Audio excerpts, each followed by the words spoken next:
Welcome everyone to another edition of Play It Through, and on this edition it's Bebe's Kids, brought to us by the short-lived company Motown Games, and was developed by our good friends at Radical Entertainment. Based on the early 90s film, Bebe's Kids is one of the most frustrating beat-em-ups available for the Super Nintendo. A combination of hit detection, controls, and one of the most frustrating maze levels makes Bebe's Kids an overall pretty bad package for the SNES. So here we go with Bebe's Kids for the Super Nintendo.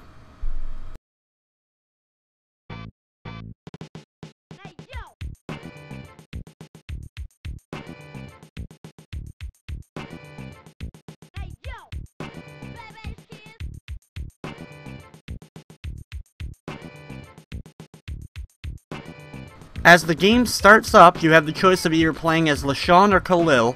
Either one of them plays slightly different from the other one, but basically have the same controls. I'll just be choosing LaShawn in this run. And then you move on into the first level of the game.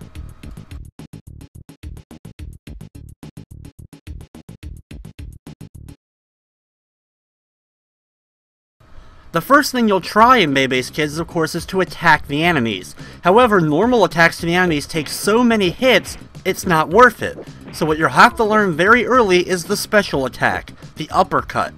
By holding L, R, and then pressing attack, doing the uppercut if you're standing on the ground, or doing the spin kick if you're jumping in the air. Doing this will take out a couple of the enemies in 2 hits, but most of them will be taken down in 3 hits. Another difficulty in the game is being able to actually hit the enemies with the special moves. Getting close enough to them, but not getting too close, because if you get too close to the agents, they end up grabbing you, dealing you a lot of damage. The mouse mascots are a little less deadly. Once you're able to defeat enough of the enemies, you'll be able to continue over to the right, eventually making it over to the House of Glass. Once you go through the door, the level will be complete. On the next segment, what you're going to have to do is break pots as they're being dropped by Pee-wee. You don't want Robin to be able to actually pick them up.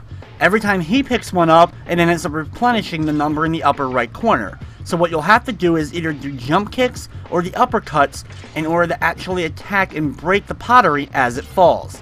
Every time you do so, you'll either be able to get 2 points for the giant bowls or 1 point for the small ones.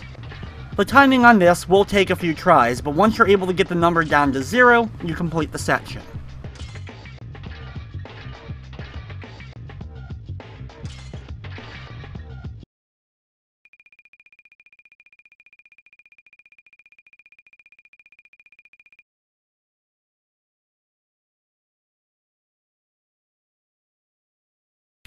After completing that section, you're back out into the main part of the park, once again fighting more agents and mascots. This part is pretty much the exact same as the last part, so do more uppercuts to take out the agent guys, but be careful on getting too close to them. Thankfully, you can always tell on these guys when you're getting low on health, because you end up knocking off pieces of their outfit. While it's not much, it is one of the few nice details the game does include. Also introduced in this level are the guard dog enemies. All you have to do is do a nice little uppercut as soon as they jump towards you, and you'll be able to knock them flat on their back. When you make it to the end though, it's time to enter the worst level in the game, the haunted house. This is the most confusing maze, or one of them at least, in video game history. As a kid, I could never get through this level, and that's pretty much the same for a lot of kids. Heck, even now, it took me a while to get through this on my own while practicing for the video. The path I'm taking is the most direct path to get directly through here. And the reason why I think it took so long to finally figure out how to get through here is the bookcases. The bookcases actually count as 2 separate doorways. If you go through the left side, you go through one room. If you go through the right side, you go through a different room. Learning this is essential to being able to figure out exactly where you're supposed to be going. There's a thermometer at the top of the screen, and it gets redder as you're supposed to be getting closer to the actual exit. This can be even sometimes hard to judge if you're even getting closer sometimes, but that's the only indication you have at all that you're even anywhere close. If it goes straight blue, that means you're nowhere near, or you're in a room that's not really connected at all to where you're supposed to be going. Though sometimes these rooms may contain special items like health, Or, in one case, if you find the room with a rug in the middle, it'll actually take you right back to the very beginning of the entire mansion. What makes this level even more frustrating, besides of course just the enemies fighting you, is you have a time limit. So you'll have to get through this very quickly, and doing so under the time limit, especially your first time, is very, very frustrating. Thankfully, entering this room, I'm finally at the exit, and when you go into the door, of course, with the exit sign over it, you finally complete the level.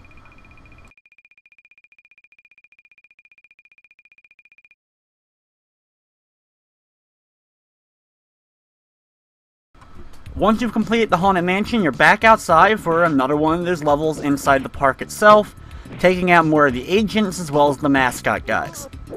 I also had to mention there are weapons to pick up throughout the game. You can use these weapons by actually throwing them at enemies, though it can be a little bit difficult to do so, and they can help you out a little bit, though I still find the uppercut and the spin kick a lot more effective.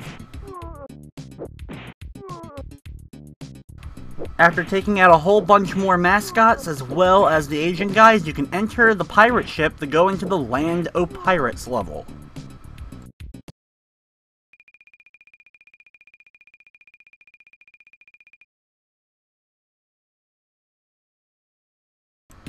The pirate-themed stages are, well, pretty much more of the same that we've been dealing with in the game as far as just beating up enemies, except now, well, they're pirate-themed.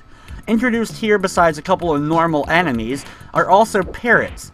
Be careful of the parrots as they will attack you. You'll have to deliver a nice little punch to them or kick to them by jumping up in the air or standing on the ground and wait for them to get eye level with you. And once they're taken care of, they'll go off screen just like all the others. There's two different types of pirate enemies. You have the giant pirates as well as the small pirates, both of which go down in 3 hits from your uppercuts.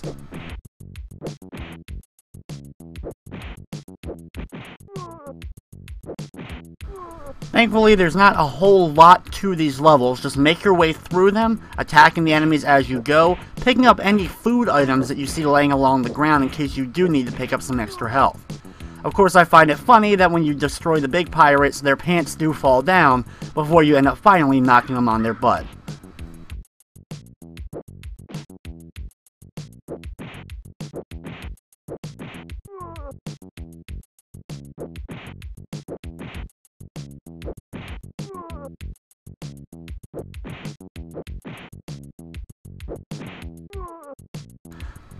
Drop down this hole at the end of the area to enter the boss fight for the Land of Pirates. This giant robot pirate can be a bit of a pain as he can launch cannonballs at you. The best way I find for defeating him is by doing the spin kick. Just keep jumping at him and towards him, doing that spin kick over and over. If he gets too far on the left or right side, you may want to back up and wait for him to do a jump attack towards you before attempting to jump back towards him with another one of those kicks. Once you hit him about 5 or 6 times or so, he'll drop, you'll see Baby Pee-wee. You can also pick up some health items before moving on to the next level.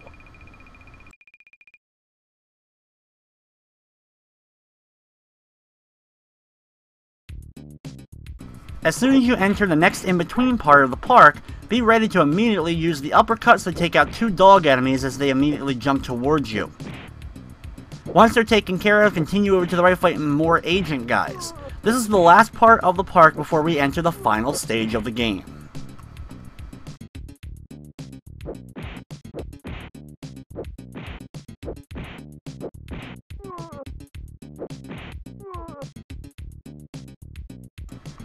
Once you make it to the building with the big keep out sign above it, enter inside in order to enter the final level.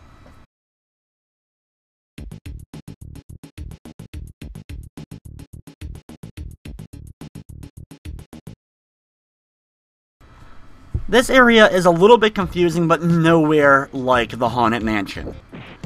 We're also introduced to another mascot-like enemy. These guys pretty much move the exact same as the mice enemies, but they take 3 or 4 hits instead of just the 2. When you make it to the end of the first area, drop down the big hole on the far right. Instead of actually fighting all the enemies here, instead jump up to the platforms along the top. You'll be able to climb up, including climbing on top of this giant box, and then jump up into the hole in the upper right corner. Since the hole is a little bit blocked by your actual title and status screens, it can be a little bit difficult to see. Here, take out the enemy, then jump over to the can, then over to another one of the giant boxes and jump into the hole on the far right.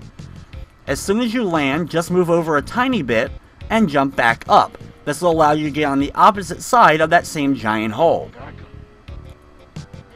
Just walk a little bit forward, ignore any enemies, and drop down the next hole to get ready for the boss fight of this area. Take out the regular robot guy, as this guy will keep firing lasers at you until you take him out.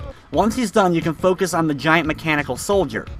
Just get up close to him and time your uppercuts correctly, as you'll be able to hit him with 4 or 5 of them before you'll have to back away, then jump towards him to get inside of him again, and then continue with the uppercuts. After about 6 hits, he'll be defeated, then move over to the right and drop down the next hole. This moves on to the actual final segment of the final level.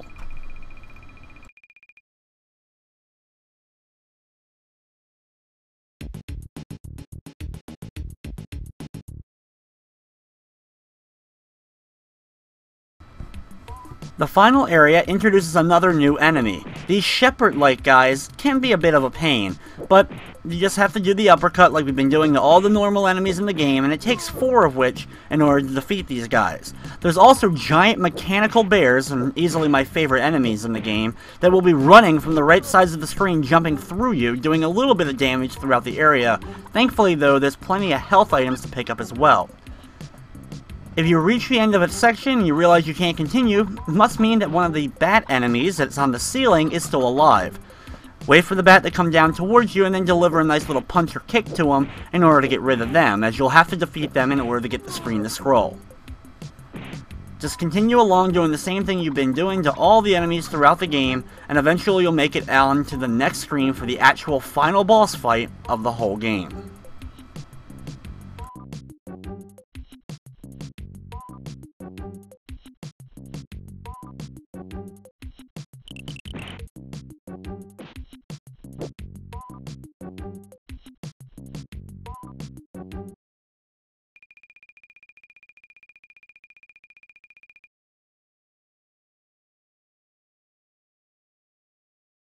This is the toughest fight by far.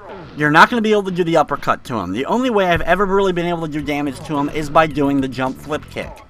What I'll have to do is stay just a little bit away from him, wait for the right opportunity, and then do a jump kick into him, delivering the hit. It can actually be really difficult just to tell if you're actually hitting him. But just keep this up, and sometimes you'll see either him flash or a little bit of a reaction explosion on his body when you deliver those hits. He'll consistently keep uppercutting you if you get too close to him, and then if you're far away, he'll fire lasers at you. After doing enough damage, his head will pop off, where he'll float to the top, firing more lasers at you. Continue the fight just like you've been, dodging those new lasers, and keep delivering those flying kicks. Once the body drops, you can sit back and enjoy the ending to Bebe's Kids.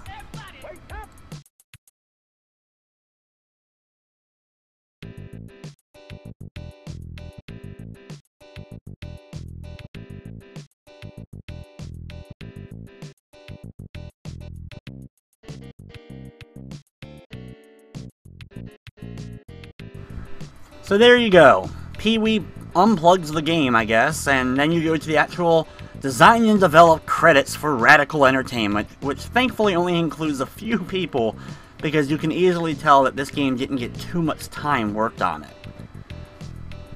While Bebe's Kids may not be the absolute worst video game, of course, of all time, but with its frustration factor, especially that third level, it's definitely not one I can recommend by any means. However, there's just something about it that's always had a little charm to me, and it's one that I've consistently replayed over the years. Either way, that's going to wrap up this edition of Play It Through. I'd like to thank you for watching, and of course, I hope you enjoyed.